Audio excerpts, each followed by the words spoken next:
Hi, I'm Justin Barrett. I'm president of Blueprint 1543. I am a psychological scientist and former university professor. And today I want to talk about madness, evil spirits, and demon possession in the Bible.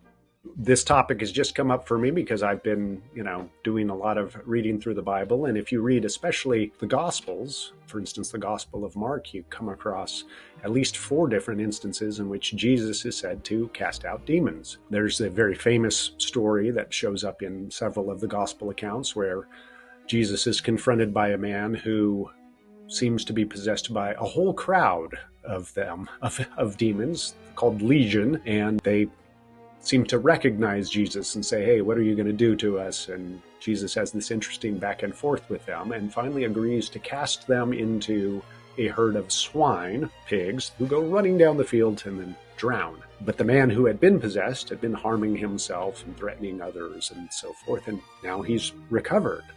And instead of the townsfolk being very excited about this incident, we read that they want Jesus to leave town. Maybe because of all the lost bacon, I'm not sure. But at any rate, we see these kinds of accounts at various points in the Bible where somebody seems to have some kind of a disorder. It is attributed, it appears to an evil spirit, or sometimes it's translated as a demon. The demon gets exorcised and the person is healed. And so it's common in this day and age for us to think that demon possession was an old-timey way of just labeling a psychological disorder, some kind of psychopathology. That's what they were trying to get at. And that there's an overlapping between demon possession, or demon oppression, sometimes it's called, and mental illness. Those are the one and the same thing. And that now we're enlightened people and we understand that what mental illnesses are, and so we don't have to believe in these demon possessions. Well, this is a thorny topic, but I wanted to at least raise that it's actually thorny, and it's not remotely clear that these categories that we call mental illnesses map onto what in biblical times were regarded as either madness or demon possession. There is some overlap amongst these 3 different categories, but it's not a perfect overlap. One of the things to observe right away is that the Bible does have instances of madness that are not apparently demon possession of the same sort.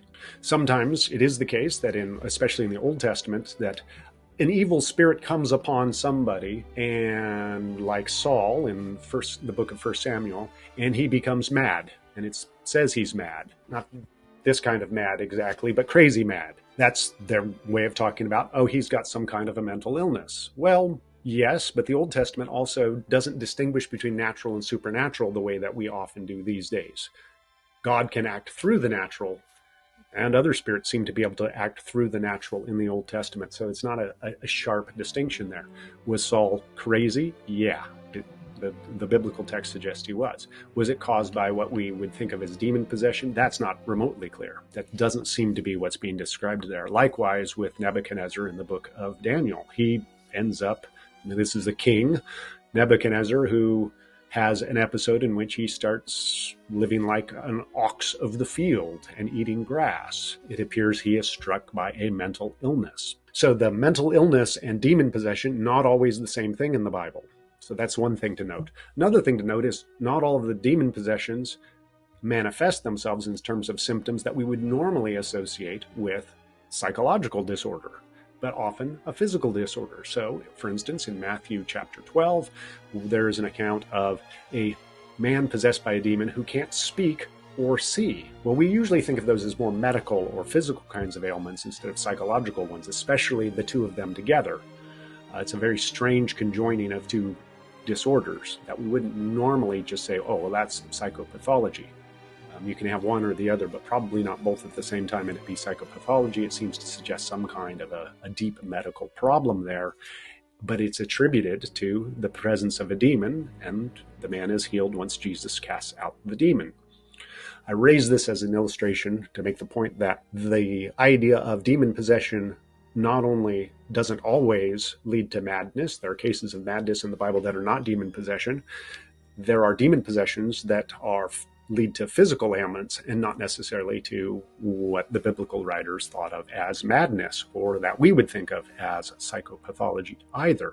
So there's a very imperfect overlap amongst these different categories. So what? Well, the point that I'm warming you up to is that it's not the case that all of these accounts of demon possession, it's just an old-timey way of talking about a psychological disorder. They don't fit the symptomology of psychological disorders necessarily, and the biblical authors had other language for talking about psychological disorders that didn't always include demon possessions. So I think it would be a mistake to simply try to read the Bible with contemporary eyes and say, oh, what they're really just talking about is psychological disorders. Could it be the case that in some cases that's what they were talking about? Possibly. Is it the case that some demons, if they do exist, really do cause psychological disorders? Absolutely. If I had a demon, that would be very upsetting on so many levels. And yeah, I'd probably be disordered, but not necessarily just psychologically. I might be physically disordered or medically disordered in some other kinds of ways, let alone socially disordered. Okay? So there's not just a simple way to just say, oh, this is what the Bible was talking about. They were talking about what we now know in our enlightened state, in our sciencey world, as psychopathology. And interestingly, at least in my reading of contemporary researchers who have been studying demon possession today and who have psychological expertise or psychiatric expertise, there's not even a very good overlap today between these two phenomena. Do they overlap in part? Absolutely, they overlap in part. But many psychiatrists those who have studied both sets of phenomena carefully would say, but they don't look quite the same. There are cases of what are being called demon possessions that don't have the usual marks of known psychological kinds of disorders. They have other kinds of features to them. And likewise, there are some people who appear to be demon possessed and don't show any of the signs of psychological disorders. And there are plenty of people who have psychological disorders, and there's no sign that they have an evil spirit or are demon possessed. All this to say is these different categories, psychological disorder, demon possession, they don't, madness, whatever you want to say, they don't overlap perfectly, even in today's careful study of these different phenomena. I bring up these topics and I think it's worth discussing for at least two reasons. One reason is that what we don't want to do when we read the Bible is automatically assume that, whatever they were saying, we've got a modern science-informed way of making sense of it, and so the biblical view can be discounted. That's just bad research. It's just not careful thought. And in this particular case, we don't have the kind of overlapping evidence that we would want to make that kind of move. But the second reason is this, is there's a temptation if you associate, maybe you're coming from more of a biblical perspective and you are associating evil spirits with, or demon possession with someone who has been bad, then you might think that somehow people deserve their mental illness. And that's really a horrible position to get to. Mental illnesses arise for all kinds of reasons, some of them social, some of them personal, some of them were behavioral, some of them are just biological, or usually they're all a big hot mess combination of all of those factors. And we don't want to just condemn somebody as evil because they have a psychological disorder. That's not right.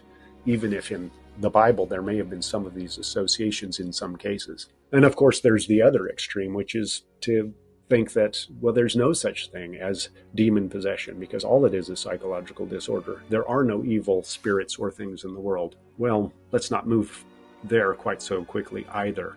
That's a completely different topic and a completely different issue that we would need a completely different bed of evidence for.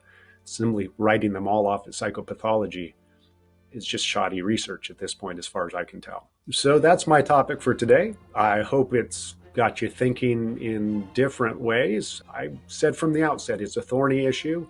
I don't have that satisfying closure with it. It's complicated is really what it's coming down to. But sometimes the real world is complicated. Thanks for joining me. If you've got topics you'd like to hear me talk about, please do send us a note. Otherwise, like, subscribe, and encourage other people that you think would benefit from the kind of content that I'm providing to join me here. I'm Justin Barrett from Blueprint 1543. Thanks for joining me today. And stay away from evil spirits.